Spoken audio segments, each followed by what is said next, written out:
for Islamic Terrorism. Syndicated columnist and TV commentator Bob Novak is among the panelists who took part in a discussion Saturday hosted by the group American Cause. It's about 90 minutes. Okay. Welcome back to the final panel of the American Cause Conference on America's Security in the Age of Terrorism. Our topic this afternoon is democracy the antidote for Islamic terrorism? I'll briefly introduce each of our speakers in the order that they'll speak. They'll then give a 10 to 12 minute opening statement, after which you can ask them your questions by writing them down and sending them up.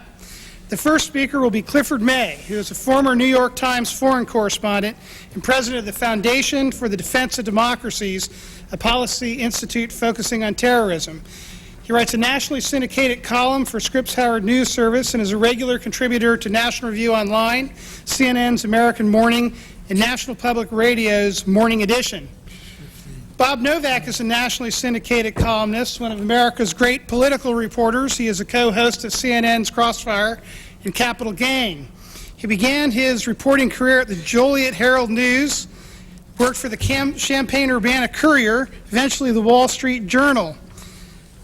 Third speaker will be Michael Ledeen, an expert on U.S. foreign policy, particularly state sponsors of terrorism, Iran, the Middle East. He is a former consultant to the NSC and to the U.S. State and Defense Departments. His latest book is entitled The War Against Terror Masters. And the final panelist is Pat Buchanan, the chairman of the American Cause, who has been an advisor to Presidents Nixon, Ford, and Reagan, is a regular contributor to MSNBC, and is the author of several books, including the best-selling A Republic, Not an Empire. Cliff?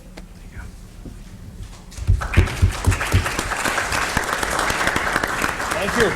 I'm very pleased to be in such illustrious company, and I'm very pleased to get a chance to address all of you, and you all deserve to be commended for spending your weekend worrying about these issues, and I hope I can make some good points. The question we're to address today, as it was put in the brochure, is whether democracy is the antidote to Islamic terrorism, or Islamist terrorism, as I think is better to say. I can give you my answer in 2 sentences. And that is, no, it's not the antidote, but yes, it needs to be part of the treatment. Now, I was hoping that when I said that, Pat and Bob would have a V8 moment, you know. They would just slap their fist in their head and say, oh, I see what you mean, and then I wouldn't have to go on. But because they haven't done that, and maybe some of you don't yet agree with me, I will attempt to elaborate. You cannot fight terrorism without fighting terrorists. You have to eliminate both those who load cars with explosives and those who tell them where to go and whom to kill. Now, I think most people grasp this concept. Well, Michael Moore doesn't, and Howard Dean doesn't, and John Kerry doesn't, but I think most people grasp the concept that you have to fight terrorists if you're to fight terrorism. But neither can you fight terrorism without fighting the ideas that inspire young men, and in some cases young women, to choose to end their lives in spectacular acts of mass murder. This concept baffles some people. Start on the left with people like Michael Kinsley. If you read his column last Sunday, Michael Kinsley, you all know, he's the editorial page editor these days of the LA Times, but he's been around for a long time. Kinsley is outraged that President Bush, after 9/11, changed his mind about the advisability of promoting freedom and democracy and human rights in corners of the world that have only known tyranny. If Bush supports democratic reforms, then Kinsley and his friends on the left are absolutely opposed to it. And I suppose if Kinsley had been around in the 19th century, he would have opposed the Emancipation Proclamation too. Because first of all, it's a Republican proposing it, Lincoln, and second of all, Lincoln sold the Civil War as a way to keep the Union together. It took him 2 years before he came up with this strange and utopian notion about freeing the slaves. Now, peculiarly, I think, Kinsley and his friends on the left have taken a position very close to our friends Pat Buchanan and Bob Novak on the right. For Pat, it is naive to suppose that liberty can blossom in the Arab, Muslim landscape. Besides, Pat says, Americans have brought terrorism on themselves through interventionist policies. Well, on Meet the Press recently, Pat said, what happened on 9/11 was the result of interventionism. Interventionism is the cause of terror. But if that were true, then Latin Americans would be terrorizing us because we have intervened in Central America more often than we have in Muslim countries. We also should have Haitian terrorists because we've interfered extensively there. We've interfered also extensively in the former republics of the Soviet, the Russian Empire, really, but we don't have Russian terrorists. The atrocities of 9/11 were orchestrated by Mohammed Atta, an Egyptian. How before 9/11 did we intervene in Egyptian affairs, except, of course, to give Egypt billions of dollars, to resupply its military, and turn a blind eye to Hosni Mubarak's repression of dissidents? In fact, $57 billion in aggregate aid went to Egypt, and it only served to create one of the most anti-American cultures in the world, a culture that is furious that right now we're giving a few $1,000,000 to some Arab reformers in Egypt and other countries. Now, Atta was following the orders of Osama bin Laden, a Saudi. For more than 50 years, American interventionism in Saudi Arabia has consisted of paying the kingdom astronomical sums of money for oil, granting Saudis unprecedented privileges in the United States, for example, the right to vet Muslim clerics in our military and in our prisons. And in 1990, sending American soldiers at the specific request of the Saudis to protect them from being invaded by Saddam Hussein. But there have been other interventions. For example, we intervened in Somalia in 1993. The goal of that intervention was only and simply to feed starving Somalis. We intervened in Afghanistan, and that was to support guerrillas fighting the Soviet invader. We intervened in Bosnia and Kosovo. Why? To save Muslim communities from further devastation at the hands of their neighbors. So clearly, it can't be interventionism that has spawned anti-American terrorism. What is it then? If you listen to our enemies, they're telling you. They tell us over and over again. Start with Sayyid Qutb. Sayyid Qutb was an Egyptian, an intellectual. He was the godfather of most of today's radical Islamists. He rejected not interventionism, but American-style democracy. As a student in the United States in the late 1940s, he saw the freedoms we cherish, and he was disgusted by them. Democracy as a form of government is already bankrupt in the West, he wrote. Why should it be imported to the Middle East? Bin Laden similarly reviles the United States as a nation that refuses to submit to the law of Allah. You Americans, he has said, choose to implement your own inferior rules and regulations, thus following your own vain whims and desires. Note that in his 1998 fatwa, Osama bin Laden called on Muslims to kill Americans on sight, and he cited two principal grievances. One, U.S. infidel troops defiling holy Saudi soil, and two, the U.S. sanctions on Iraq. Now, of course, our troops today are gone from Saudi Arabia, and Iraq is the recipient of billions of dollars in U.S. aid. So has Osama bin Laden called it quits and gone back to Saudi Arabia to become a developer again? No. No, he's come up with new grievances, and surely that has to tell you something. Abu Musab Zarqawi, who is the leader of the Al-Qaeda in Iraq right now, we're fighting him, also has told us very specifically why he fights. Democratic institutions, he says, are un-Islamic. Quote, we have declared a bitter war against the principle of democracy and all those who seek to enact it. He said this in the audio tape released just before the January 30th vote. Candidates, he said, in elections are seeking to become demigods, and those who vote for them are infidels. The point is not just that radical Islamists despise us for reasons that no shift in foreign policy, no attempt at compromise or appeasement could address. The point also is that our enemies recognize that our fundamental values are a threat to their fundamental values. Our ideas are, as Ayatollah Ruhollah Khomeini, the Iranian revolutionary, said, seductive. That's what he meant when he called us the great Satan. We seduce people with our ideas. Those who embrace liberty will not support Islamist supremacism and totalitarianism. And what is the alternative to promoting our values? Too many of us, Victor Davis Hanson, the military historian, has argued, have forgotten that this messy business of encouraging freedom and democracy was the successor, not the precursor, to a litany of other failed prescriptions for treating the diseases that afflict Arab and Muslim nations. September 11th, Hanson adds, was the wage of decades of American appeasement and neglect, a pathological Middle East left alone to blame others for its self-induced mess. Now, since September 11th, President Bush has been trying something new, testing whether such ideas as self-rule and tolerance may be more inspiring than the poisonous brew of Islamism and terrorism and fascism that bin Laden and his ilk offer. But to Pat and Bob and Mike Kinsley, this is all neoconservative and they want none of it. Hanson, I think, has a better name, a more accurate name. He says this is a policy of muscular idealism. Muscular idealism does not imply imposing freedom and democracy on anybody. Instead, it proposes at long last extending support to those fighting, suffering, and dying for ideals we share, even if they happen to be Arabs or Muslims. They, and not their oppressors, are our allies. And I should add, I've worked for 3 years now with such Muslim and Arab freedom fighters. So I know they exist, and they deserve not just our admiration, but also our support. But let me sum up with this.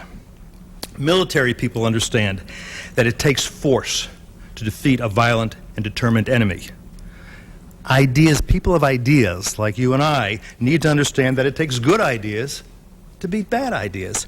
Yet in a way, what Michael Kinsley and Pat and Bob are arguing is that in the war of ideas, we should unilaterally disarm. I think that's an odd position, and I think this is an odd alliance. I'll leave you with one more thought, a quote from President Reagan. "The future belongs to the free." I propose that we take the Reaganite road as we defend ourselves against those who are fighting a war, against the free world, and against those who want to keep it that way. Thank you very much.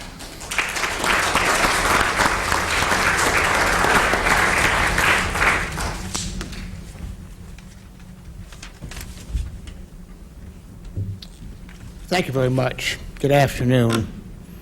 The funny thing is that Cliff May and I very often over the last year have been on the same side in the debates on Crossfire, on the same side in talking about the war in Iraq. How can that be?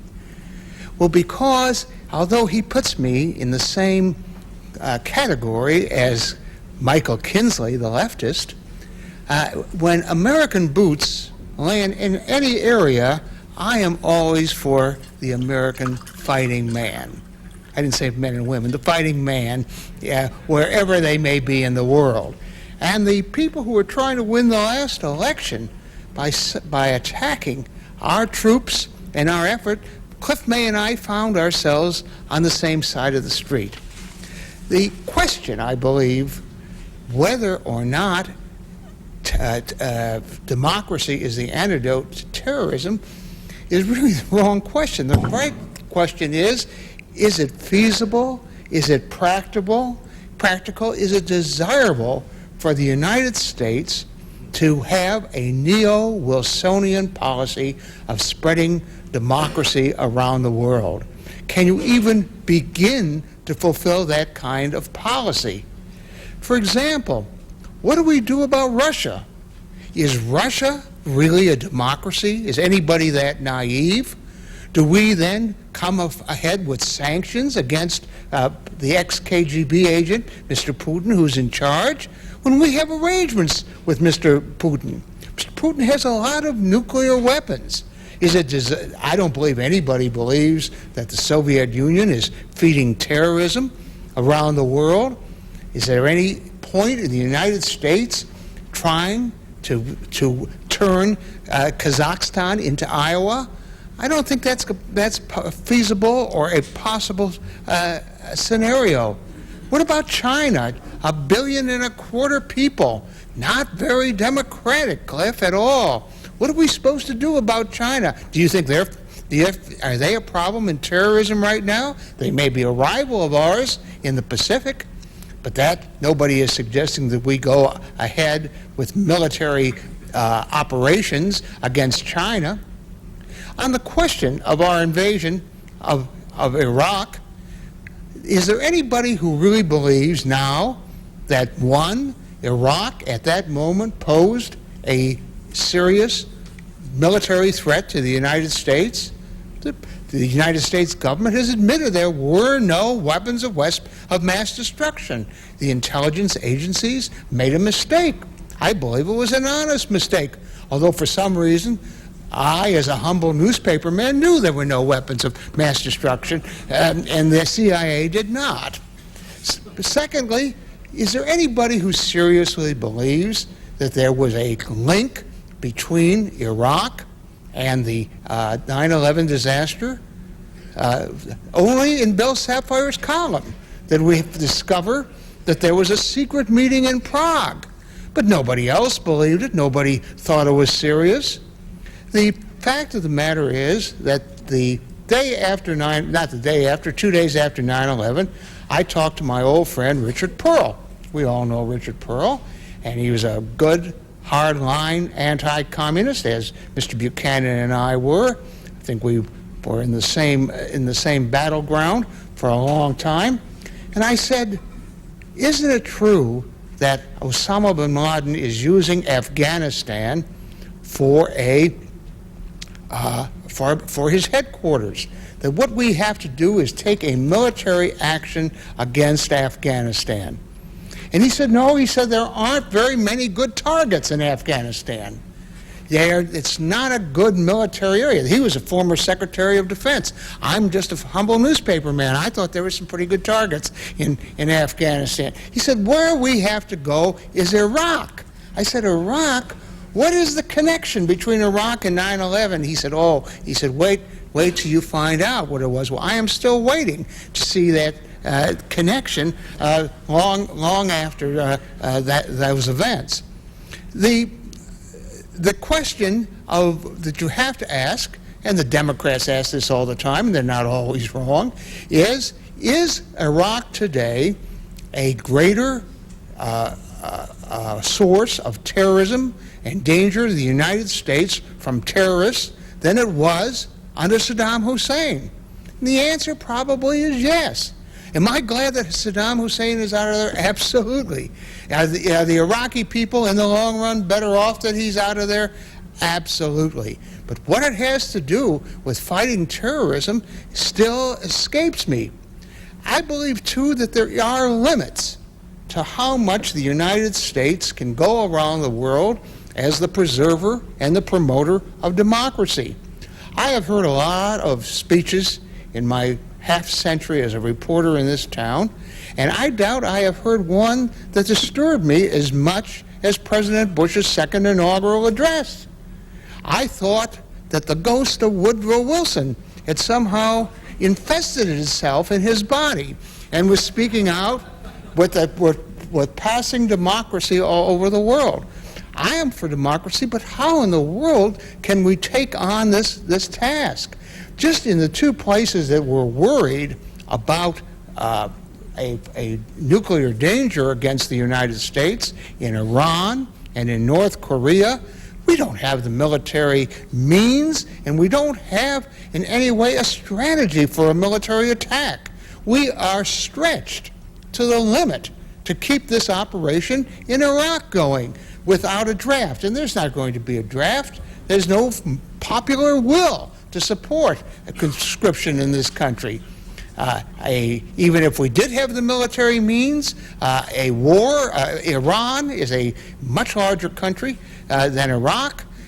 They have done war games at the Pentagon for years, and it's an unfeasible operation. Saddam Hussein has thought that a war against Iran in 1979 would be an easy matter. It was a horrendous fight that killed millions of people and led to all the anguish for Iraq today. What about North Korea? Are we ready for another Korean War? Another destruction of the city of Seoul? And beyond those places for promoting democracy in two very undemocratic areas, whatever it has to do with terrorism, what do we do about Africa if we are really promoting democracy over the world? One of the rarest things in the world is a democratic African country. They just don't believe in that kind of thing. And even rarer is a non-corrupt African country, but that's another story. We don't want to get into that, do we? The question is, how in the world can the United States set itself off on this Wilsonian dream of spreading democracy around the world? Let me tell you something, ladies and gentlemen. I do a lot of reporting, and there's one thing that the policymakers in this country are dying to do. Cliff may not be dying to do it, but they want to get out of Iraq. That is the greatest desire, and the idea that the democratic government that has been elected there, that is a tripartite system with the Kurds, the Shiites, and the Sunnis, that this is going to be a feasible, viable government, that they're all going to get along, that it's going to be like the Iowa legislature, that is just something that nobody believes. What they hope is that they can get their security forces in shape so that I'll call them terrorists, the insurgents, don't kill soldiers and government officials any times that they please to. But all we want to do now is get out of there. It is not a matter of any serious person saying, boy, we are going to plant the seeds of democracy that are going to live forever. Finally, the idea that many of these people, I got the same thing from Cliff again, they always take a whack at Saudi Arabia. Saudi Arabia is the least democratic country in the world. I would say that. I don't think there's any, I think Iran's more democratic than Saudi Arabia. And of course, Egypt is pretty undemocratic too. But is it in the interest of the United States to try to redo these governments, to try to turn them, to Iowanize these governments as well? I don't believe that is a course that anybody wants to go down. This government gets a lot of abuse on not doing well and fighting the war on terrorism. There has not been a terrorist attack since 9/11. I hope there won't be. That doesn't mean we're going to be safe. But I believe that a lot of efforts have been done. I think the intelligence services are better. But what in the world does democratizing these undemocratic countries have to do with trying to prevent terrorism? What is the source of the terrorism? The source of the terrorism is that we are allies of Israel. Should we therefore not be allies of Israel? Not in my opinion. I think we're bound to Israel. But as long as we're bound to them, these people who feel that they are a Western cancer in the Arab world are going to associate us with it. And the idea that they just don't like the democratic system, which President Bush says all the time and Cliff May says all the time, simply is not accurate. I would say that those are harsh words coming from me, and I'm sorry to say them, but I do believe that we have great things to do in this country. We have problems. I think this president is on to a lot of very good solutions. And just know, so you know where I am coming from, I am not a protectionist. I believe in globalism. I believe in the multi-cultural, multinational world, but I don't believe in the United States being the policeman of the world, instilling democracy where it would be nice for it to come, but probably won't ever come. Thank you.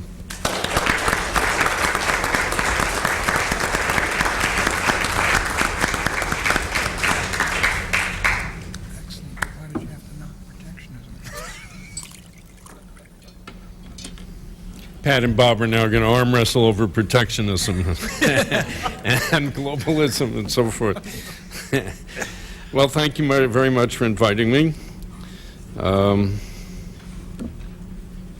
an historian, so my training is not the same as Bob's or Pat's, which is to look at individual events and try to be smart about them. I try to look at longer periods of time. We have been under attack from terrorists now for about 25 years. Right? If you want to try to date the beginning of the terrorist assault against the United States, I mean, you can pick there's various dates. There's 1979, which is the Iranian Revolution. There's 1983, which is the huge terrorist attack against American and French military and diplomatic installations in Beirut. But in any case, it's been running along virtually nonstop for quite a long time. This attack was not an attack against one policy or another, because our policies have changed all through those years. Nor was it limited to one part of the world, because all through the 70s and 80s, terrorists attacked Americans all over Western Europe, which was certainly not a part of the debate over the greater or lesser Middle East or over policy towards Saudi Arabia, Israel, or anything else. It was just attacks against the United States. And through most of those years, most of the support for dangerous terrorist organizations, most of it, not all of it, came from the Soviet Union. And that was one of the reasons why we were so busily trying to bring down the Soviet Empire. And I will remind you all that when Ronald Reagan took office and we went in 1981 to try to bring an end to the Soviet Empire, all the smart people said, what a ridiculous idea. Bring down the Soviet Empire.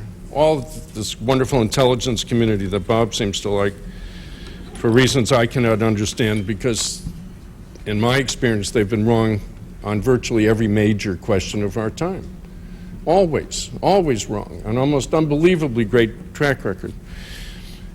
On the eve of the fall of the Soviet Empire, CIA was telling us that Gorbachev was firmly in control, that the Soviet economy was expanding, that the Soviet system was going to last forever, and so forth. And crazy idealists like Ronald Reagan and Richard Perle and some of the rest of us insisted that the Soviet Union could and should be brought down peacefully, without armed conflict, without invasion, without dropping bombs on any place, but just by political support of people who wanted to be free. And through all those years, I was constantly lectured by people who said, what are you talking about? People want to be free. Georgians, Ukrainians, Russians, what do they know about free? They've never been free. They've never had a free government. They've never had a free election. The religion they have has never undergone a reformation. Many of the same things that people say right now about Muslims were said then about Russians and about subjects of the Soviet Empire. And yet, as Galileo said, it moves. And it's really quite astonishing to me that people, after all we've been through for all these years, that people still believe that there are groups of people in this world who really don't want to be free, or somehow they're not up to freedom. That there's just something in their DNA, there's a missing democracy chromosome that makes them unfit for democracy, for self-government and all of that. And yet that's what you hear all the time. It used to be about Central and East Europeans and Russians. Today, it's about Africans and Arabs. But I promise you that if the people of Iran today could hold a free election, no one with a turban would be elected to anything. And you would have the most secular, most pro-Western, most pro-American government in the entire Middle East. Why? Because, I mean, they've suffered under what Osama bin Laden wants. They've had a Shiite caliphate for the last 25 years, and they hate it. Because they are the ones who are being slaughtered and tortured and arrested and silenced by this monstrous regime, which is, coincidentally, the world's greatest sponsor of terrorism. Yes, there's limitations to Wilsonianism. But the fact of the matter is that we didn't pick this war. They started it. They attacked us. And the question is, how do we respond to it? What are the weapons we have available? And as Bob rightly says, we don't have an army capable of liberating every country in the world. But President Bush has noticed a very interesting thing. That is, he said right after September 11th, we have been attacked by a combination of terror networks and countries that support them. And we are not going to distinguish between terrorist organizations and regimes that support terrorist organizations because they're one and the same thing. It's the same evil collection. I wrote a book called The War Against the Terror Masters. I pointed out that if you look at the countries that support terrorism in the Middle East today, the Soviet Union having gone, and by the way, if you track the terrorism curve, you'll find that when the Soviet Empire fell, there was a drop in terrorism, and then it revived as the countries I call the terror masters started to support it again. They were four, basically: Iran, Iraq, Syria, and Saudi Arabia. Those are the countries which, in different ways and through different channels, some mainly by finance, some mainly by military training, others by providing intelligence assistance and so forth. These were the big sponsors of terrorism. Now, if you look at those four countries and ask yourself, what do they have in common? It is not radical Islam. Because, yes, two of those countries are Islamic nutcases: Saudi Arabia and Iran. They are extremist, fanatic, religious regimes, theocratic regimes. But Iraq and Syria, the Ba'athist regimes, had no religious standing at all. They were secular Arab socialists. And it wasn't until very late in the day, when Islamism seemed to be catching on, that Saddam, for example, put out the story that he'd given 60 pints of his own blood to have a Quran written in it so it could be presented in a museum on the outskirts of Baghdad.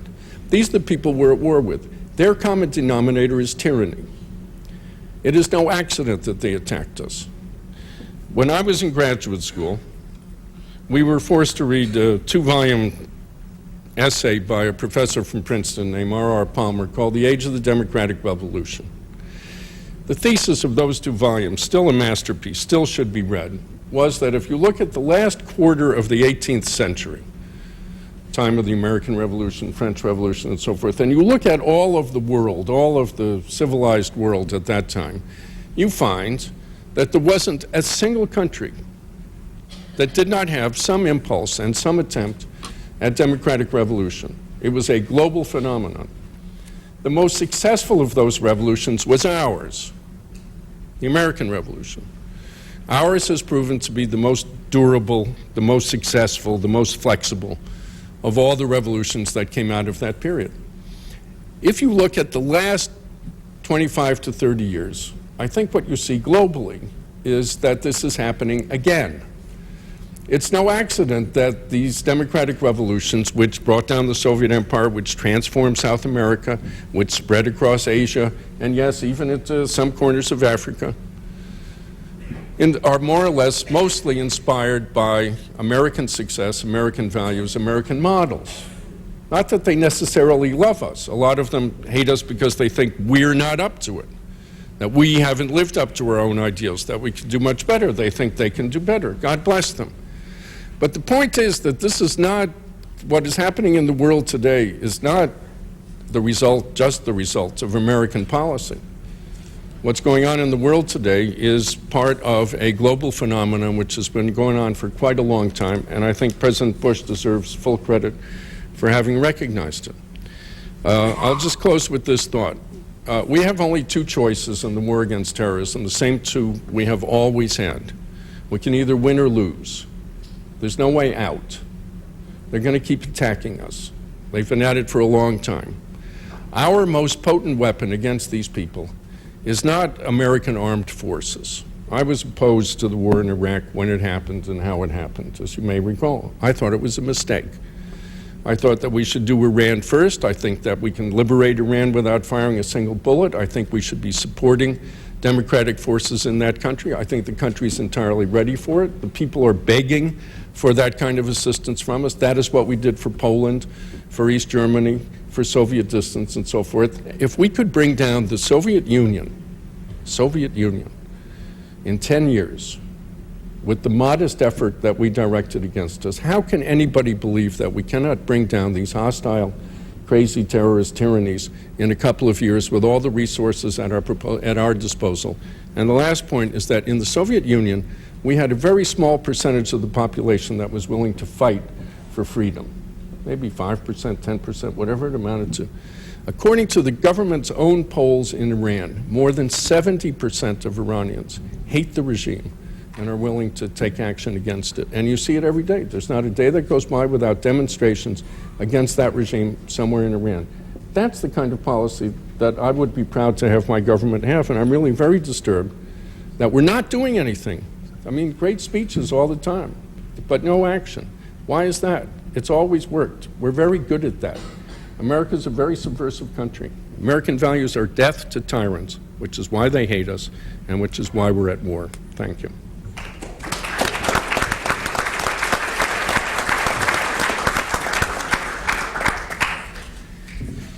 Thank you very much. Let me say first, with regard to the whether or not Mr. Novak and I were in battle against the Soviet Empire in the Soviet Union, I think I know Robert Novak I've known for a long, long time, even when he was on the other side.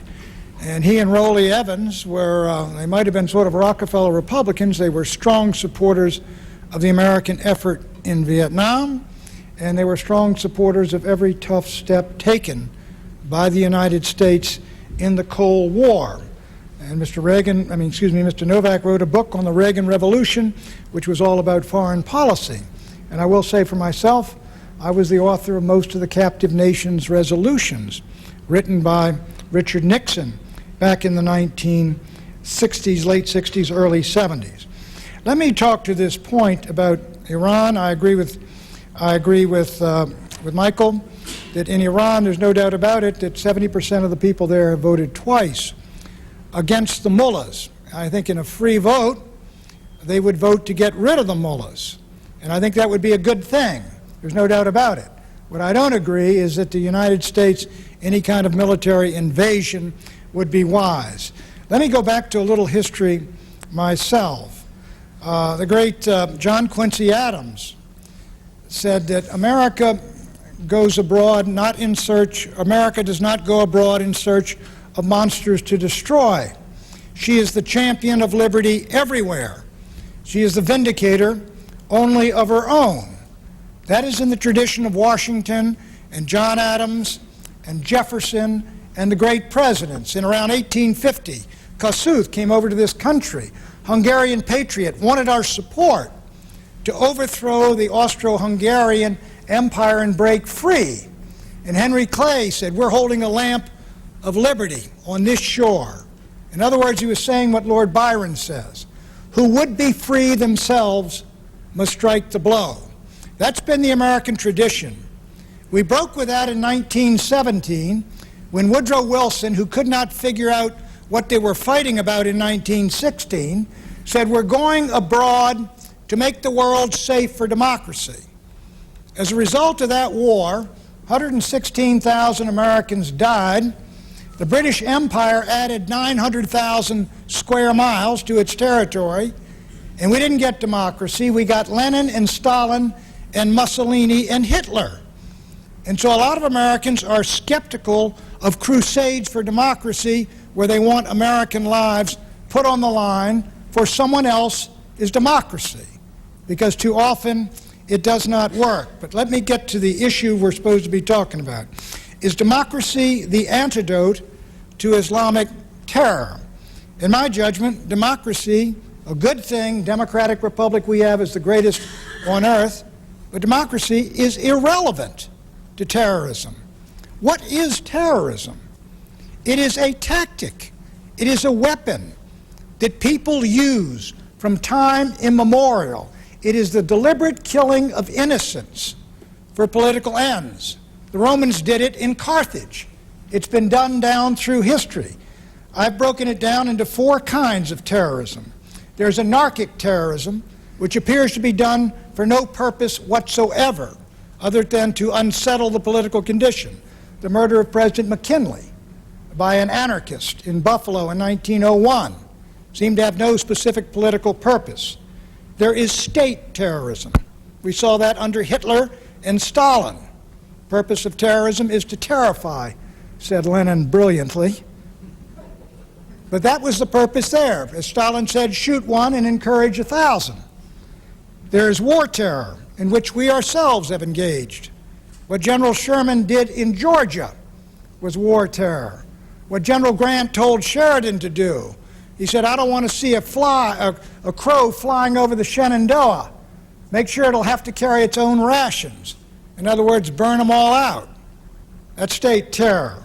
What General LeMay did in Nagasaki, one bomb, 40,000 dead, to break the will of the emperor and tell him to surrender.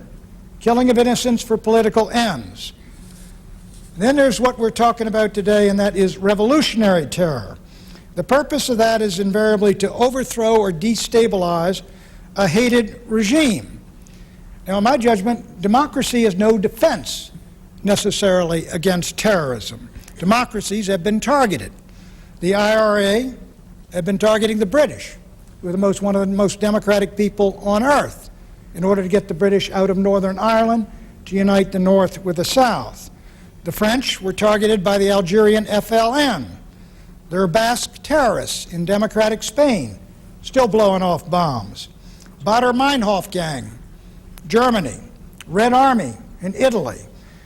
In the United States, they go back even before 1971, where I think Michael Ledeen pointed out, I was a kid in a hospital, Children's Hospital in Washington, D.C., where I spent 3 months in traction and a body cast, when a terrorist tried to kill Harry Truman. They're Puerto Rican terrorists, and they're the Revolutionary Puerto Rican Group, and they tried to kill him at Blair House. I think it was in November of 1950. Then 4 years later, they tried to shoot up the House of Representatives and did, wounded 5 congressmen. Who were they? They're Puerto Rican terrorists who wanted Puerto Rico independent of the United States.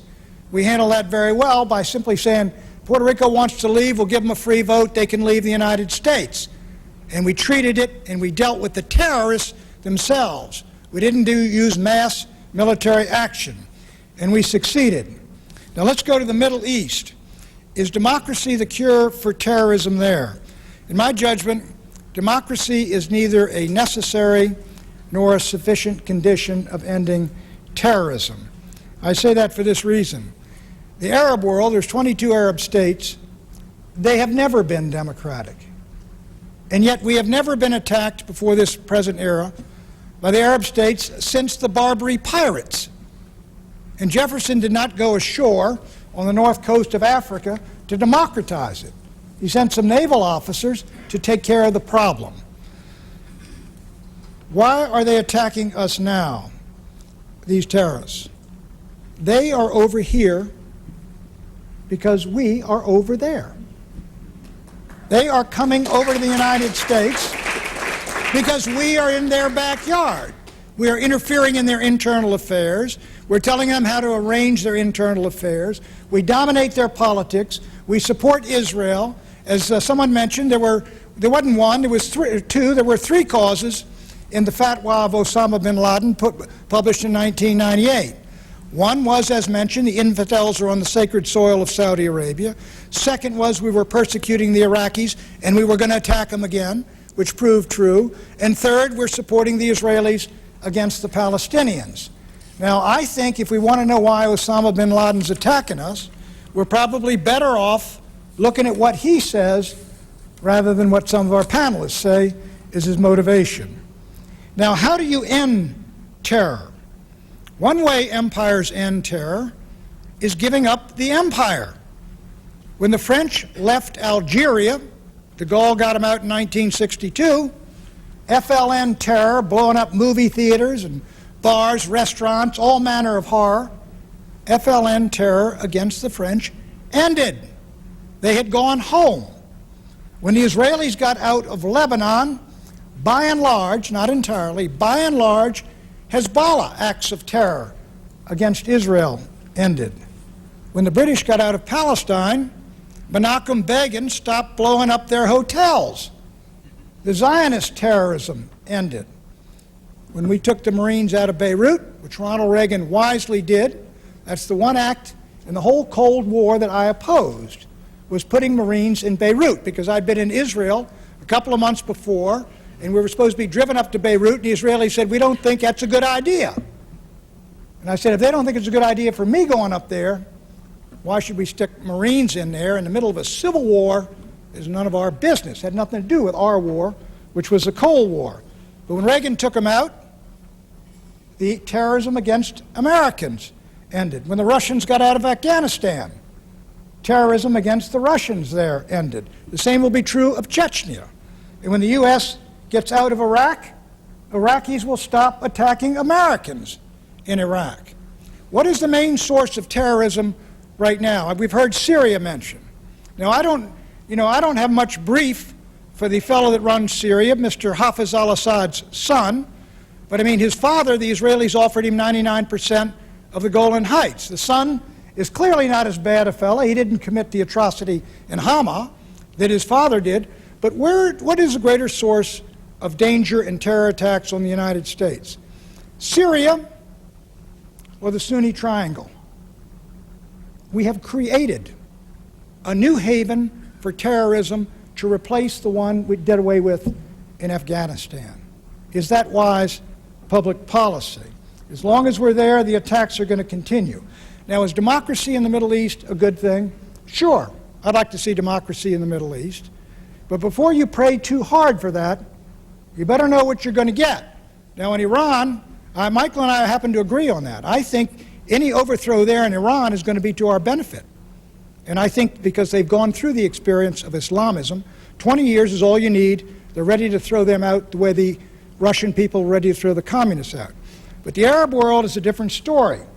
If you get there in the Arab world, you get a free press. It's not going to be the Washington Post or Washington Times. It's going to be Al Jazeera. You get freedom of religion. You're going to get Sharia, as they're getting in southern Iraq right now, in Basra. One man, one vote. You get Hamas in Gaza. You will get Mr. Barghouti, currently in an Israeli prison, on the West Bank. And in Egypt, you won't get Hosni Mubarak. You will get the Muslim Brotherhood. Now, if you're going to say we're all for democracy, one man, one vote, whatever they say, are we really all for that? And if for example, the king of Morocco and the king of Jordan and the king of Saudi Arabia were overthrown, something only I believe Michael Ledeen here would like to see very soon, I don't think the results would be very positive. And if I were in Saudi Arabia, please give me a week to get to the airport before they become democratic. So in Afghanistan, we've got a measure of freedom there, and we heard Arnaud say it's a narco-democracy. That's regrettable, and it's too bad, and I'm sorry it happened. So what is my conclusion? Is look, terrorism is a tactic our enemies are using to kill us, and they have an agenda. And their agenda is to drive the Americans out of their part of the world because they think they're going to take control, and they're going to create a caliphate, and they're going to be able to challenge the United States of America, and they are all full of it. They will take power if they did in Sudan, they did in Iran, they did in Afghanistan, and they will fail, like the communists failed. And we can outlast them.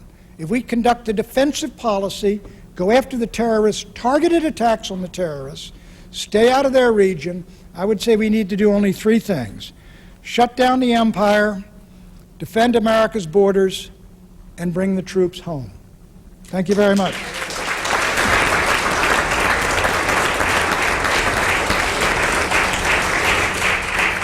Please write your questions and send them up. Let me start with a question for you, Michael. Isn't it true that Sheikh Nasrallah, the head of Hezbollah, was involved in the Marine barracks bombing in Beirut? That was the worst attack against the United States. Yeah, he was. Yeah. And he's the head of Hezbollah today, right? Well, the same people are the head of Hezbollah who were then, because the operational chief, Imad Mughniya, who was the person who actually carried out the suicide attempt in Beirut, he's in and out of Iraq all the time. Now, isn't there at least a chance, though, that Hezbollah, led by this man who is behind the Marine barracks bombing, could become a dominant political force in a democratic Lebanon? I don't think so, but I mean, we will see. If it happened, what would the United States do? If it happened, the United States would work against that regime as it should have been working against the Syrian and Iranian regimes all along. But the fact is that you're finessing the major issue, which is Iran. Hezbollah is an Iranian creation, and it is run on the basis of a joint venture between Iran and Syria. Iran controls the organization, Syria controls the territory. Pat is entirely wrong when he goes through that whole list of we stopped doing this and terrorism against us stopped. Terrorism didn't stop against us when we withdrew from Beirut. It stopped in Beirut because they didn't have targets anymore, but it continued elsewhere. That's why we eventually attacked Libya, because they attacked us in Western Europe. And they created sleeper cells all over the United States, not because we were over there, but because that's what they are, that they must attack us. But wait a minute, Well, I know something about Libya because I was in the White House and I wrote the speech where we attacked them. What happened first was they said that bay over there is our national waters, so we sent some destroyers in. So they sent a couple of planes out to intimidate the fleet, and we shot them down. So then they blew up the thing in Berlin, and so then Reagan retaliated against them, and so then they retaliated against Pan Am 103. So these were a series of actions. They were deplorable and reprehensible, and if we should have done something against Libya, we should have done it at the end of the Reagan, beginning of the Bush administration. But look, we don't negotiate with terrorists. Bush negotiated with Libya. He negotiated with a terrorist. He got him to give up his weapons of mass destruction. It seems to me I credit him with a victory there.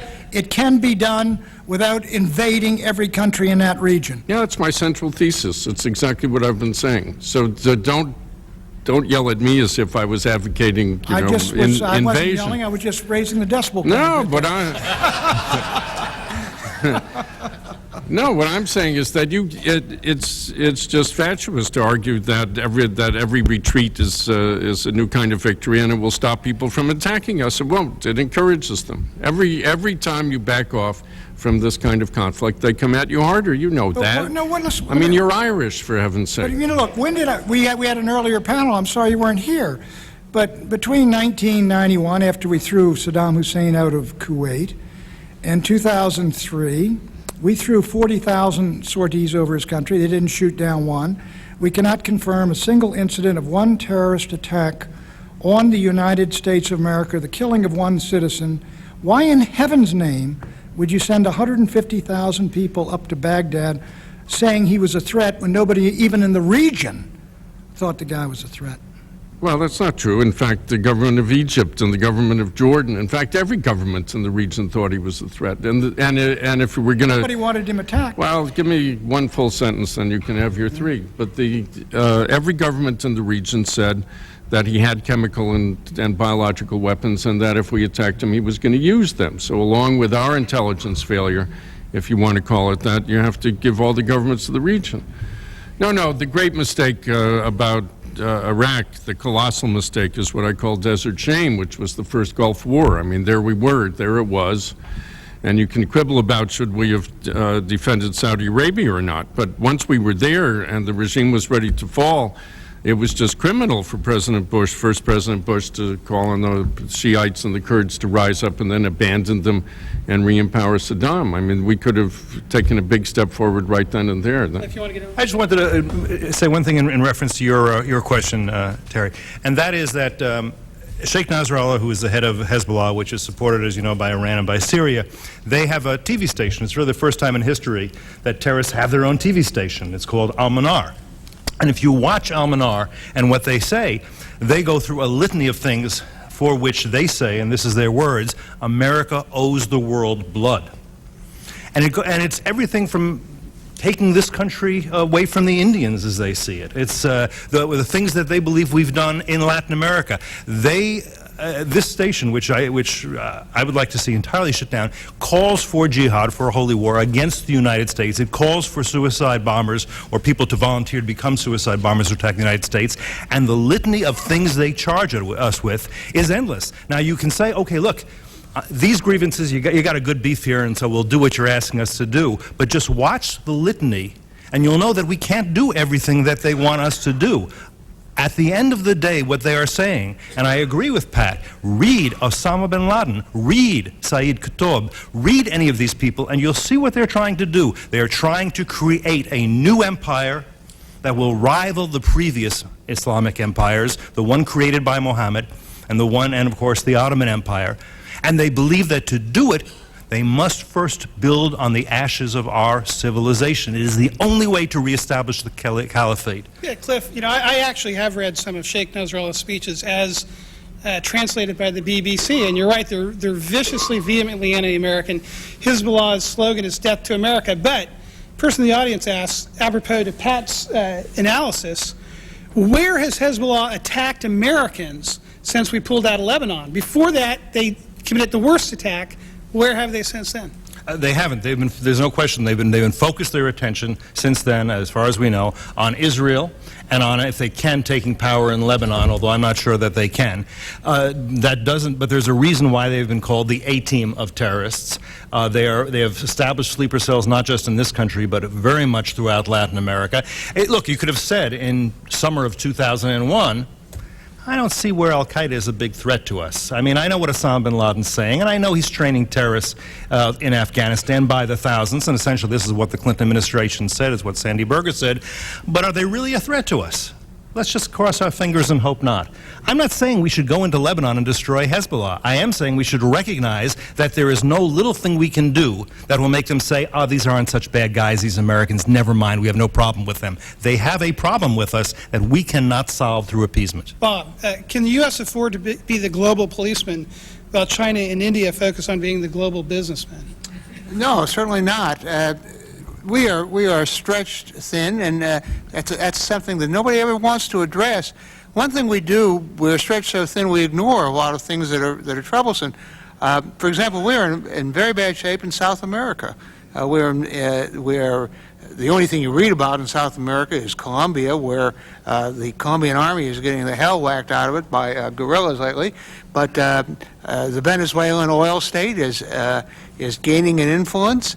I wouldn't say, gentlemen, that Venezuela is a democratic state right now. Not at all. Not at all. Well, I'm really a lot more worried about democracy in Venezuela, where we have very great national interest, oil interest. It's in our back door than I am in countries that have never had any democracy, and there is no link to terrorism. So I really do believe that there are limits as to our military capabilities, and I would like to know by the people who want to invade Iran, who want to invade Syria, how are we going to while we're having a war against the insurgents in Iraq, while we're not nobody has the nerve to take the troops out of Korea. I would take them out right now, but they're worried that would entice the North Koreans. Where are our forces and troops going to come from? I'd like to hear the gentleman over there to answer that question. Let me just answer it this way.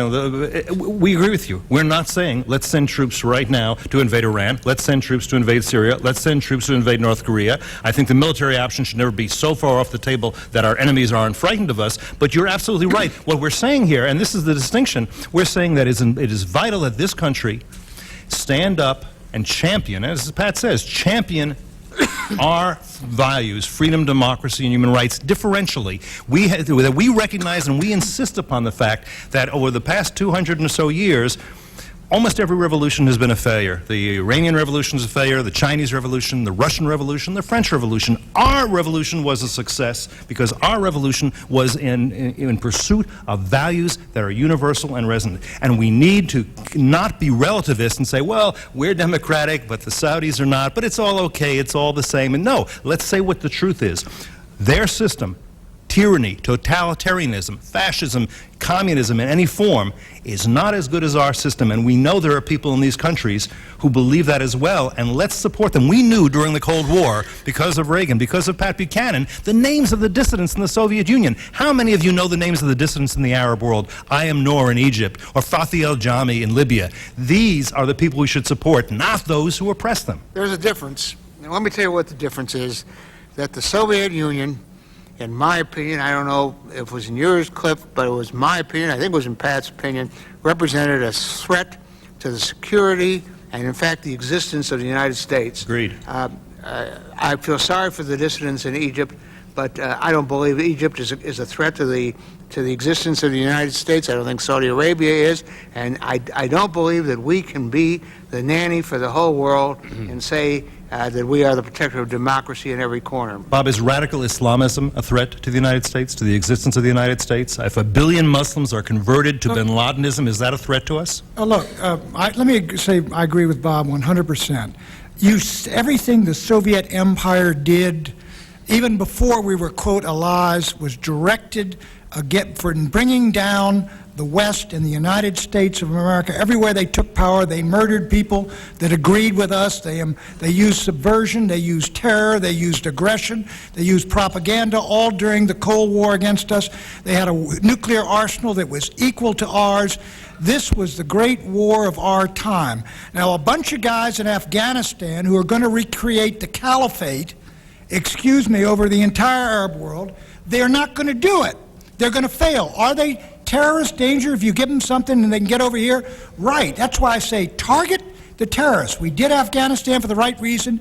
Go in there and knock over that regime, go after those guys, and then come out and continue after them. What we are doing, arguing with Syria, for heaven's sakes, or meddling around in Lebanon, or invading Iraq, what is the relationship between that and the vital interest of the United States of America? If we got a problem on any border, it's not the Syrian-Iraqi border, it is the American-Mexican border. Pat?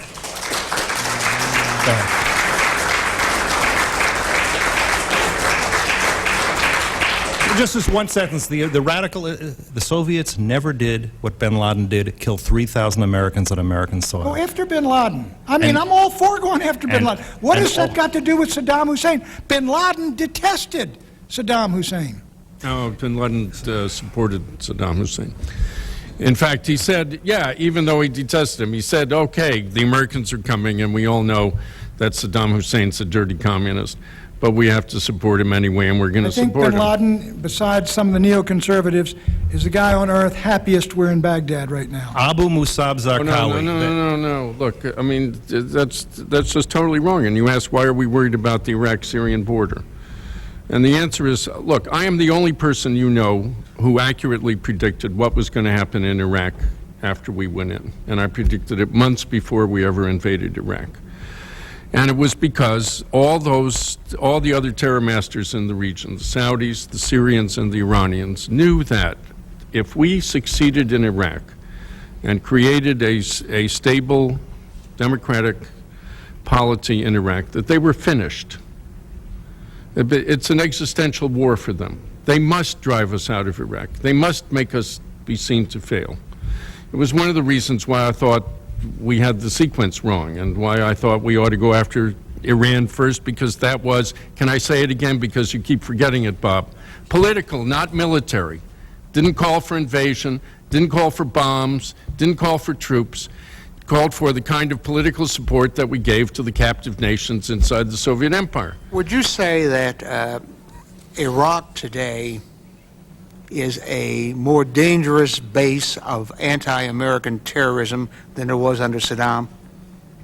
No, I wouldn't. You wouldn't say that? No, I would say that what's going on in Iraq today is a desperate war against coalition forces and against the Iraqi people who desperately want to be free, sponsored by regimes who desperately want to make it fail because they are afraid of being swept away by their own people. But Al-Qaeda clearly has a base in Iraq, where under Saddam it didn't have a base in Iraq. The Al-Qaeda today in Iraq is represented by Zarqawi. He's their main guy. Zarqawi is a Jordanian Palestinian who created his organization while living in Tehran, an organization that extends from the Middle East all across Western Europe. If you take a look at the trial that's going on now in Spain, you will hear Zarqawi's name in connection with the bombing of the Madrid railroad station. It is just folly to believe that if we run away from the Middle East, that these people who are already all over our countries,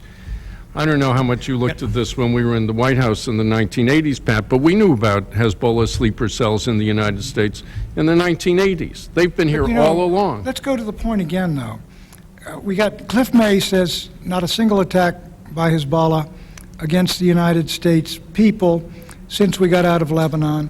1991 to 2003, I can't think of a single attack We remember Khobar Towers, Cold, and all those other things. Not a single attack against Americans out of, or sponsored or organized and traceable to Saddam Hussein. Yet out of the Sunni Triangle, we got 1,600 dead Americans, 10,000 seriously wounded, 300 billion down the tubes, Zarqawi and thousands of Confederates there, and you've also given bin Laden and them this great cause, drive the American oppressors out of Iraq, this great recruiting cause. You got the president at 10% approval.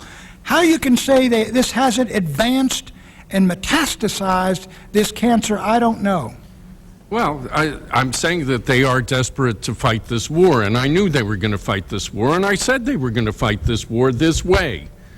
I mean, they're not doing as well as they expected to do. I mean, we don't disagree on the wisdom of doing Iraq the way we did it, when and where we did it. I keep on saying. You keep acting as if I'm Donald Rumsfeld or something like that. No, you answered Bob's question. You think it's, well, there's the terror threat out of Iraq. It was zero under Saddam. Well, it certainly wasn't zero. I mean, here's where I probably disagree with my friend Dr. Ledeen. We know, as Dr. Ledeen points out, Abu Musab Zarqawi is one of the two enemies we're fighting there. He represents al-Qaeda in Iraq. But this is not the first time we fought him. We fought him in Afghanistan, and when he fled Afghanistan, Saddam Hussein gave him refuge. And from Iraq, under Saddam Hussein, he carried out attacks against us and against others, against Lawrence Foley, a diplomat in Jordan, for example, who was assassinated. He also had free access to the Ansar al-Islam camp that was up in the northeastern part of Iraq, which was absolutely tied to al-Qaeda, and Saddam Hussein knew he was going back and forth. We also know that there was a Salman Pak camp in just south of Baghdad. This was a camp where terrorists from around the world were being trained. And you can say, yeah, but I bet they weren't going to hurt us at any point. No, they were. Also, do we really think, if Saddam Hussein had had his druthers in the early 90s, he would have emerged as an emperor of the Middle East, oil-rich and nuclear-armed. I don't think, I disagree with Pat, that we could just wait that out for 20 or 30 years and it wouldn't do us any harm if that were to happen, or that would do us no harm if we let this caliphate, oil-rich and nuclear-armed, rise up somehow in the Middle East. Bin Laden, keep in mind, bin Laden's singular contribution to Islamism, which goes back to the early part of the 20th century, was to say, we don't need to just overturn Saudi Arabia and Egypt and these little regimes here. Let's go for the big one. Let's go for the United States directly, and when we knock them down, everything else will come our way.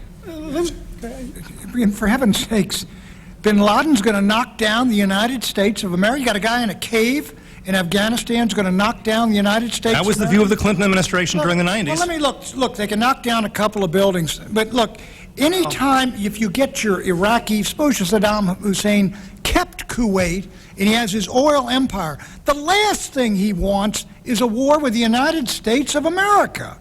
The last thing. That's what a lot of people thought in the 1930s about Hitler. Give him what he wants, a little elbow room, and he'll be satisfied. I was in Baghdad in 1979, and I had a long interview. Well, it was a one-way interview because I didn't get to say much with Tariq Aziz, and believe me, Tariq Aziz was not a free agent.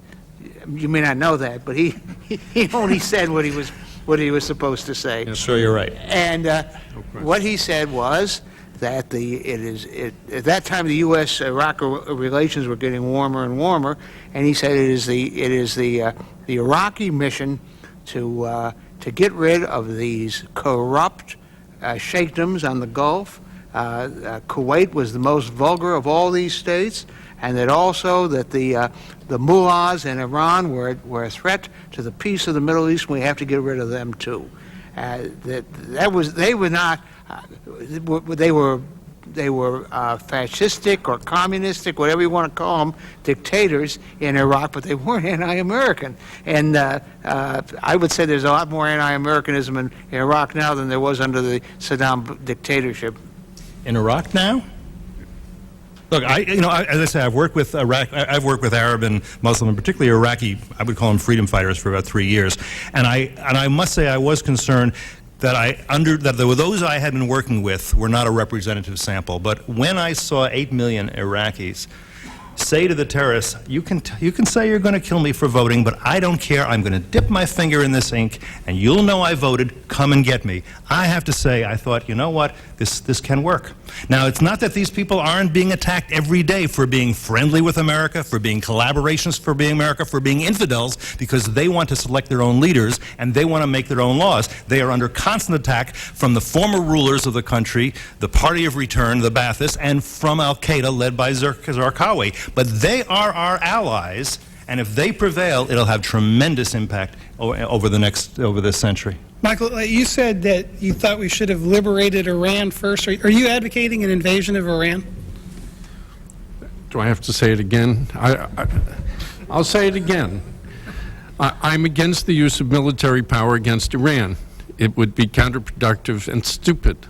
What I want us to do in Iran is the same thing we did for other tyrannical countries where the people clearly wanted to be free and deserved political support from us. That's what I want to do in Iran. That's what the Iranian people are begging for. It doesn't require a single bomb or a single bullet.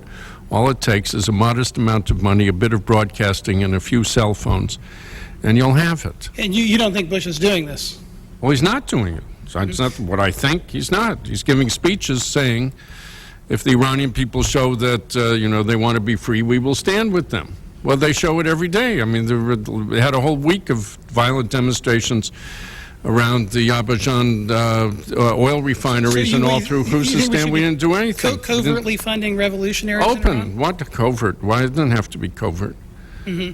Yes. Well, Michael, let me ask a question. I agree with one point you made, which was, and it was similar to what the Stalin's Red Army did at Warsaw. They told the Home Army to rise up and then let the Nazis slaughter them. I don't think George Bush, one, knew that was what's going to happen when they told the Shias to rise up. But they lost about 50,000 people. You are not suggesting that we encourage the Iranian people to rise up against these mullahs and possibly face a similar massacre where we do not intervene, are you? I don't think anything like that is likely to happen. But we're obliged to support people who want to be free. Pat, look, we just spent $100 million of U.S. government money in Kyrgyzstan, a place no one even can find on a map, even you, and you're great on maps. Sure, Kyrgyzstan, sure. Well, I couldn't find it on the map. I had to hunt for it. $100 million. Which taught the people of Kyrgyzstan how to organize successful nonviolent conflict against a regime, and they are headed for freedom. Mm-hmm. We haven't spent anything in Iran. That's not what I heard. We haven't done. Go ahead. We haven't done anything for the Iranians. We've done nothing, and we know how to do this. We're good at this. I mean, look at all the cases, from the Philippines to Georgia to Ukraine and so forth. I mean, all over the world. Iran is a country of enormous strategic importance to us. Mm-hmm. We have the overwhelming majority of the people. I mean, the numbers are on our side, on their side. I just want to go back to Iraq for one thing. Do you agree with the senior people at the Pentagon who tell me that they feel that the presence of over 100,000 Western troops in Iraq is a tremendous propaganda instrument in favor of radical Islam, that it is a very, very difficult handicap for our friends in not only in Iraq but throughout the Middle East? No, it all depends if we win or lose, whether it's a handicap or a blessing for our friends. If we win, it's a great blessing for our friends. If we lose, it's a disaster for our friends, just like always. It's not an abstract thing in itself. I think the Iraqi people, I think the best judge of this are the Iraqis themselves. And you look at the polling of Iraqis, it's been very consistent. Do you want coalition forces in your country? Do you want them out as soon as possible? Yes. Do you want them to leave right away, or do you want them to stay and train and provide for your own? They want that. They want to. They hate occupation. They want the troops gone.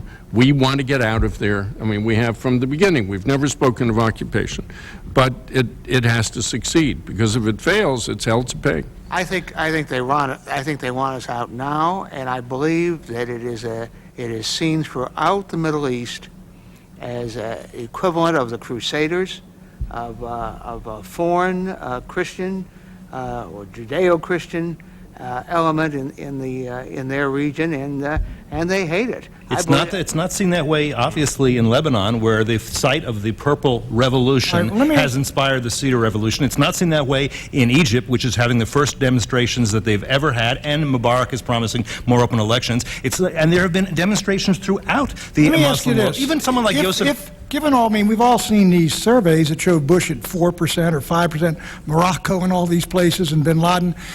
It seems to me that if you had a vote of the masses of the Arab peoples, one man, one vote, secret ballot, would they not vote to say to the United States, get the hell out of our region and let's throw Israel into the sea? No, I don't think so. As long as you let them, as long as everybody votes. Well, that's what I said. I mean, everybody a secret vote? Your line about Saudi Arabia, where you thought that if the Saudis got to vote, they would put in some kind of Islamist regime. We just heard from Arno, who said, in a fair election, getting rid of the regime, Osama wins it. Well, that's what he says, but I don't believe that Saudi women are going to vote for the burqa. I mean, I've never understood this theory. And Saudi Shia. Do they really think that all those women in Saudi Arabia, they don't want to drive their own cars, they want to be covered from head to foot all the time? They watch television all the time. Well, right, they don't. And they're not going to vote for it. And it's not going to happen. And this is just more on the lines of whatever the United States does in that part of the world is wrong because. People want to be free. By the way, the Saudi people want to be free along with everybody else. Elections in Saudi, women probably will vote, and Shia voted in the most recent ones. These elections were sort of proto-elections, but they're better than anything we've ever seen before in a state that has spent more to promote Wahhabism, which is profoundly anti-Western, anti-American, anti-Christian, than the Soviets ever spent to promote communism in dollar figures. Wahhabism is the soil from which Islamism grows, and we shake their hand and give them our money and make believe we don't know what they've been doing all this time. Yeah, but you think they actually believe in Wahhabism. They believe that. Some of them do, and others do not. And some of them, if they're free, they will vote according to the principles of Wahhabism? You know, look, there's no question there is a danger to democracy that you don't know how people will vote. But democracy properly understood. Well, but then we go back to our old philosophy of supporting the tyrants, because and saying to the people of the Arab and Muslim worlds, you've got a choice. The choice is between these tyrants who stultify your society or the radical Islamists, because we do not believe that you deserve or can handle the kind of freedom and human rights and democracy that we have, and we don't want it for you. That's been our policy for the past 50 years. Go ahead and say we should do more of it if you think it's brought us good things. Well, Michael, let me ask you, you're talking about the collapse of the Soviet Empire. When the Soviet Empire collapsed in Poland, they were facing off against Lech Walesa and Solidarity and Pope John Paul II, and you had a renaissance of freedom in that country. At the same time, when the Soviet Empire collapsed in Afghanistan, they were facing the Mujahideen, and what you got was the Taliban. Why did Afghanistan in 1989 not go the way of Poland? What explains that? Well, okay, one of the reasons is because Pat says he's against intervene in Afghanistan afterwards. We said, okay, the Soviet Union has collapsed. But we didn't intervene in Poland. We didn't send troops into Poland. We didn't have to. That's absolutely true. We allowed bin Laden and we allowed the Islamists to simply take over, not through democratic means in Afghanistan. Would you have sent troops into Afghanistan after the Soviets left? You know, it's very hard for me to say what I would have done. I would have had a presence there in one way or another to stop Osama. I would have stopped Osama bin Laden from setting up terrorist training camps and operating there with impunity for the next 10 years. But explain to me, why did Afghanistan go a different direction in Poland, and how does that play into your theory of democratization of that part of the world? Because we abandoned Afghanistan and we supported Poland. That's why. It has nothing to do with it. There are differences in culture between Poland and Afghanistan. And there are huge differences in culture. But they don't have political ramifications? Of course they have political ramifications, well, because some people, some societies will take a generation or two before they evolve into working democracies. I mean, I remind you that the United States fought one of the bloodiest wars in history after quite a long period of being an independent democracy. There's lots of cases of thoroughly civilized cultured societies that have elected dictators that are freely opted for tyranny. I mean, these things happen. New England town meetings are going to look. I mean, No one's saying that. No one's arguing But that. nobody thought that Berlin was going to elect look, Nazis even in either, Iraq, but they even did. in Iraq, the Kurds went out and voted over 100% for an independent Kurdistan. I understand that. And the Shias went out and voted the way the Ayatollah told them to vote. I mean, the idea that you're dealing with some sort of Western democracy here, and the Sunnis stayed home because they were told to stay home, and they're told they'd be killed if they went to the polls. Everybody was told they were The idea gonna that be this is killed. going to be some working democracy, look, it has never existed in that part of the world. And it seems to me that in that case, there's liable to be something in the soil or in the culture or in the history or in the tradition that is different than in the Western Christian tradition that you had in Central Europe. It's the DNA, like I said not before. DNA, Yeah, it's they're history missing and a culture. chromosome. They're missing a chromosome. Give them a chance. I mean, they're doing incredibly well. Look, if it fails, we can go back to supporting tyrants, I suppose. We're but one almost has at to have an time. What was I supporting now? What? You've been supporting I've been tyrants. supporting tyrants? The U.S. government has been supporting tyrants in the Middle East for 50 years. Of course we have. Look, we're in with due respect, this is one thing that Bush said that bothers me. He says our policy in the Middle East for the last 60 years has been a failure.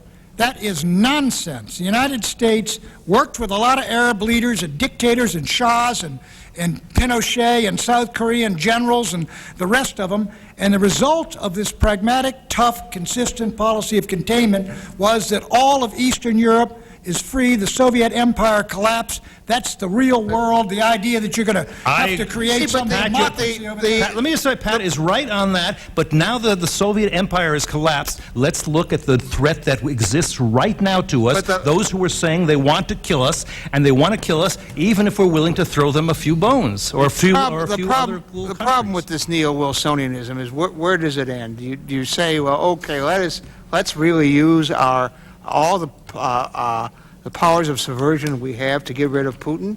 I mean, No. But we had Condi Rice just now in Russia, and what she was saying was, and I give her great credit, is we're really very disappointed with what's going on here. There is all kinds of different ways that broke his heart, to provide but, pressure. Look, we have had the Rose Revolution in Georgia. We've had the Orange Revolution in the Ukraine. We're having the Cedar Revolution in Lebanon right now. We're having protests in Egypt, in Bahrain, and across the... And none of this means anything? If we support Putin. I hate to tell you that, but did we give him a free pass in Chechnya? I mean, the idea of a doctrinaire support of a theoretical democracy around the world is absolutely impractical. It's not doctrine. Don't you think we should be supporting free press in Russia that Putin has suppressed? I certainly do. Well, that's one of my least worries, to tell you the truth. Okay. I think there's a lot of other problems. They just said there was a free press, didn't you, that we ought to shut down Hezbollah's free press? No, it's Pat. It's not You a said free. we ought to shut it down. Pat, it's if not it gets out of hand, take Pat, care of it. Pat, if you think a free press is somebody getting on and calling for people to volunteer as suicide bombers to kill America, I think your interpretation of the First Amendment and mine are rather different. Maybe we could agree on shutting down. Maybe we could agree on shutting down the BBC. That's what they'll call for. What? Maybe we can agree on shutting down the BBC. Let me close it out with one last question, which we can go from my right to left and answer.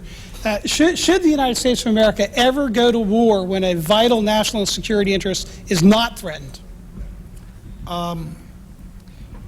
There can be, look, I believe in the Monroe Doctrine. For example, if there were massacres taking place, say, in the Caribbean or something like that, it was a genuine horror, and we had the ability, and it was in our sphere of influence, I might well favor intervention. But I do not believe you can send American boys who have committed to defend this country into war to give their lives unless America's vital interests or national honor are at risk. And I would fold up all these alliances dating to the Cold War. I would bring the troops home from all over the world, and I think we could be secure in our own country. I don't think we should ever send troops out when vital American national interest is not at stake. Now, that is a subjective judgment. Was a vital American interest at stake in Kosovo? I don't believe it was, but some people would say it was. But I believe that still has to be the measurement, and measurement is taken by the governing power in the United States. The other thing that we have to say about this situation is that the effects of the democratic system in the United States as a restraint on going to war are minimized because we have, for the first time in the history of the country, a professional army. It is a better army, I believe, than the army I served in during the Korean War, which was a conscript army. It is a very competent army, but it is a professional army, and so that there are, particularly in the elitist class, some of the people, I might say, who are the greatest advocates of a forward military policy, have nobody in their family who serves abroad, who have no contact, there's no danger of their sons and daughters going into the service. So I believe that is another dangerous situation, that we have this volunteer army that is an instrument of foreign policy, where a conscript army has the restraints of a democratic system in this country upon it.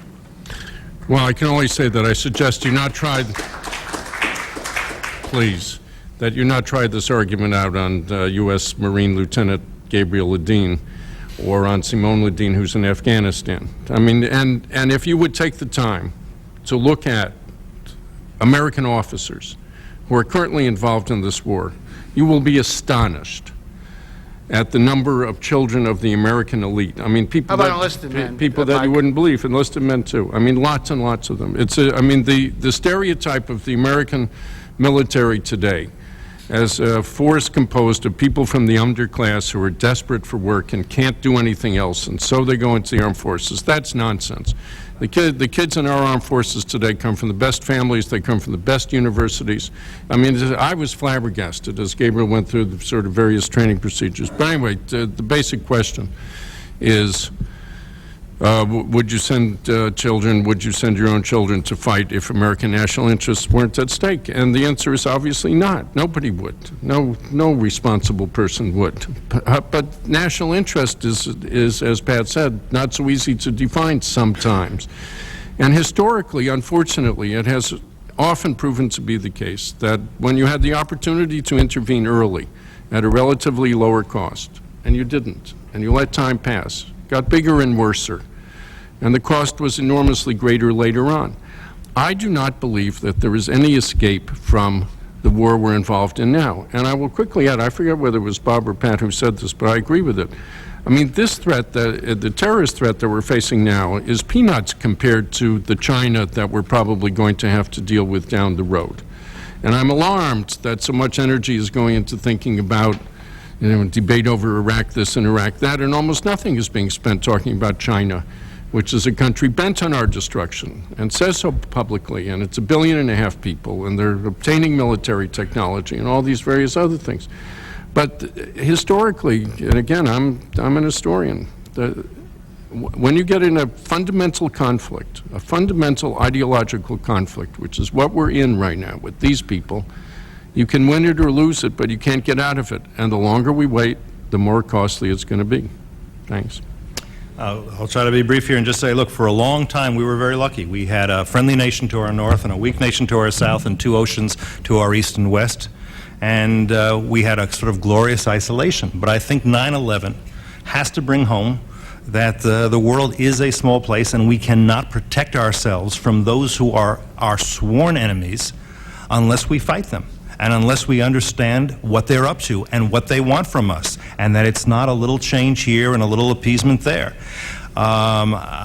I think if a few years ago we had been having this same argument about Afghanistan, I have to assume that my friends Pat and Bob would say there's nothing that Osama bin Laden is doing in Afghanistan that warrants us going in there and sending young American boys to close down his terrorist training camps and stop him just because he's blowing up a few statues of Buddhas and making women wear burqas and cutting off the arms and legs of infidels. But that was a rising threat that we didn't face. Our national interest is to stop those who have sworn a holy war to destroy our civilization. And I think we're doing it. The front of the war right now is Iraq. Osama bin Laden knows that. Zarqawi knows that, and they say it. If we defeat them there, the consequences will be enormous. And if we lose there, the ramifications also will be terrible and tragic. I want to thank our excellent panel, Cliff May, Michael Ledeen, Bob Novak, Pat Buchanan. Also, let's all thank Terry for the great job he's done today for us. And Dave Terry for putting Jeffrey. this conference together. And thank all of you for coming and really making this a terrific success. I want to thank also our C-SPAN audience for joining us as well. Hope everyone will join us again in the fall, where we will be having another conference, possibly on the border. I have to clear that with the chairman first.